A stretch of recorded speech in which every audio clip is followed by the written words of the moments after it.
Bonjour tout le monde. Aujourd'hui, on va connaître les règles de la saisie des signes de ponctuation dans un document Word. D'accord? Donc, quel est le rôle de la ponctuation? La ponctuation précise le rôle de la phrase. Elle sert à fixer les rapports entre les propositions et les idées.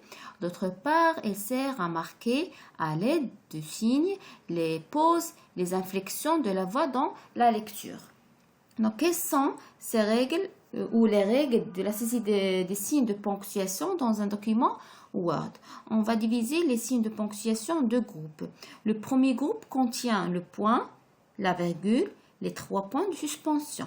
Le deuxième groupe contient le point d'interrogation, point d'exclamation, les 2 points et le point virgule. D'accord? Donc, on va ouvrir notre document. Et on va commencer à écrire un texte.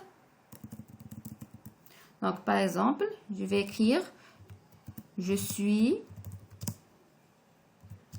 à l'école ». D'accord? Et je vais mettre un signe parmi les signes qui sont dans le premier groupe. Soit le point, la virgule ou les 3 points de suspension. Donc, je vais mettre une virgule. Donc, pour mettre la virgule, je ne dois pas laisser un espace entre le E et la virgule. Donc, je mets la virgule directement, comme ça.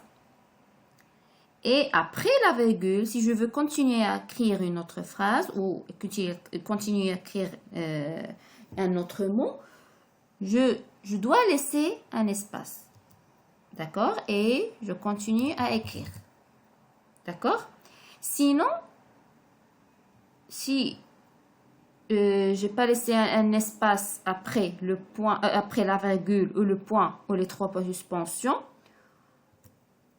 il y a un trait rouge qui va s'afficher en dessous de la phrase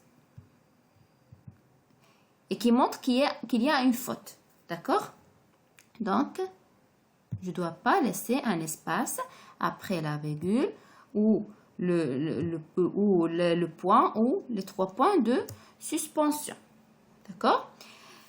Par contre, si je veux mettre point d'interrogation ou point d'exclamation ou les 2 points ou le point virgule, donc il y a une autre règle qui s'applique.